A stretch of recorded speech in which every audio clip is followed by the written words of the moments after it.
युद्ध चल रहा था। गोलों की बरसात हो रही थी। जब कोई गोला फटता तो दम घुटाऊ बादल का गुब्बार सा छा जाता। ऊंची चोटियों पर दुश्मन की फौज जमी हुई थी।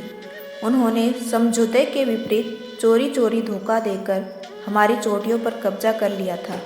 हमारे जवानों के सामने कठिन चुनौती थी कि अपना कम नुकसान करके शत्रु द्वारा कब्जा की गई ऊंची चोटियों तथा चौकियों पर विजय पाएं और दुश्मन को अधिक नुकसान पहुंचाएं।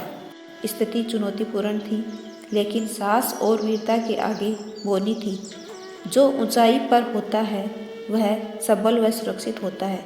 हमारे बहादुर सपूतों ने अपनी जान हथेली पर रखकर और प्राणोत्सर्ग करते हुए शत्रु द्वारा कब्जा किए गए कई महत्वपूर्ण स्थानों पर फिर से कब्जा कर लिया था और विजय की ओर अग्रसर थे। भारत माँ की रक्षा के लिए सपूतों को प्रभु शक्ति और साहस देता है। गीता में भी श्री कृष्ण ने कहा है, युद्ध में मरने वालों को स्वर्ग प्राप्त होता है। जो मनुष्य अन्याय और असत्य के विरुद्ध लड़ते हैं। सिपाही जयंत को अपनी टोली के साथ एक चोटी पर कब्जा करने के लिए आगे बढ़ना था। उस टोली का नेतृत्व सूबेदार खड़क सिंह कर रहे थे। जयंत हमारे साथ बाएं दिशा से आगे बढ़ो, जमीन पर रैंक रैंक कर तथा चोटी पर चढ़ने का प्रयास करो। अपना क्षेत्र कवर करते हुए सबसे पीछे क्यों रह जाते हो जवान, जयंत को उत्साहित करते हुए सूबेदार बोले। जयंत थोड़ा घबराकर बोला, हाँ सर, आगे बढ़ रहा हूँ, लेकिन पेट में दर्द बढ़ रहा है, बहाना बनाते हुए। सूबेदार ने थोड़ा डांट और प्यार खिलाते हुए कहा, पेट दर्द हो या चाहे जो हो, लेकिन हमें यह चोटी फतेह करनी है, हर हालत में। जवान, सांस रखो, यह सब युद्ध में नहीं चलता है। हम इसी वक्त के लिए सेना में भर्ती हुए हैं। हमें अपनी और मातृभूमि की इज्जत बचानी है। जयंत बहाना बनाते हुए बोला, सर मैं आगे बढ़ रहा हूँ, लेकिन पेट दर्द असहनीय हो रहा है। टोली के अन्य सदस्य धीरे धीरे रैंक रैंक कर अपने लक्ष्य की ओर बढ़ते रहे, लेकिन जयंत का मन आगे बढ़ने का नहीं हो रहा था। उसे अपनी पत्नी व बच्चों की याद कुछ ज़्यादा ही सताने लगी। उसे अपनी मृत्यु अधिक समीप दिख रही थी। वह मृत्यु से कुछ अधिक ही भयभीत हो गया। उसे देश की चिंता नहीं थी तथा विजय होने का लक्ष्य उसके मन से बहुत दूर हट गया था। वह चोटी पर आगे बढ़ने की बजाय धीरे धीरे कदम वापस करता रहा है और लुकते छिपते रात्रि में अपनी सेना के कैंप पर पहुंच गया। वहां बीमारी का बहाना बनाया और देर रात्रि में किसी अधिकारी को बिना बताए कस्बे की ओर प्रस्थान कर गया। वहां से सुबह बस पकड़कर शहर आया तथा ट्रेन पकड़कर अपने घर पहुंच गया। उसके परिवार व गांव में हर्ष की लहर दौड़ गई। सभी इसलिए खुश थे कि युद्ध में इतने वीर शहीद हुए हैं और यह शत्रु के छक्के छुड़ाते हुए सकुशल घर पहुंच गया है। प्रातः कैंप में जयंत की तलाश कराई गई, लेकिन वह लापता हो गया। उसके कमांडर द्वारा तुरंत एक वारंट गिरफ्तारी का अधिपत्र जारी किया गया, जो संबंधित जिले के थाने में डाक द्वारा पहुंच गया। एक सप्ताह ही जयंत का हंसी खुशी से गुजरा था। ठीक 7वें दिन उसके थाने की पुलिस गांव में पहुंच गई। जयंत ने अपने घर वालों को बता दिया कि वह युद्ध के मैदान से भागकर आया है। यदि पुलिस आती है तो मेरे बारे में कुछ न बताया जाए।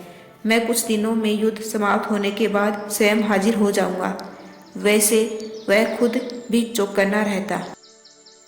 उसे साथ में डर भी सताता रहता कि कहीं पकड़ा गया तो कोर्ट मार्शल सेना में अनुशासनहीनता की सबसे बड़ी सजा हो जाएगा और निश्चित ही सजा मिलेगी। मौत से डरकर अपने पत्नी बच्चों के मुँह में देश की मिट्टी की रक्षा करना भूल गया। क्या वह कायर है? यह सब सोच सोच कर वह पश्चाताप की अग्नि में जला करता। जब गांव में पुलिस पहुंची, उसी समय रात्रि के 10 बजे थे। उसे किसी तरह पता चल गया कि गांव में पुलिस आ गई है। वह चुपचाप घर से निकलकर गांव की उत्तर दिशा में चला गया। वहां ग्राम समाज की भूमि थी। वहां पर गांव वालों के बिटिए उपले हाथने का स्थान बने थे। वहां पहुंचकर वह छिपने के लिए स्थान खोजने लगा।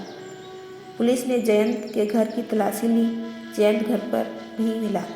पुलिस निराश होकर गांव में ही सरपंच के मकान पर ठहर गई। सरपंच ने पुलिस के लिए रात्रि में ठहरने और खाने पीने की व्यवस्था की।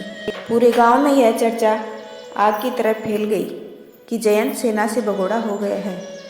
उसे पुलिस पकड़ने आई है। जयंत पकड़े जाने के भय के कारण एक बिटिया के अंदर घुस गया।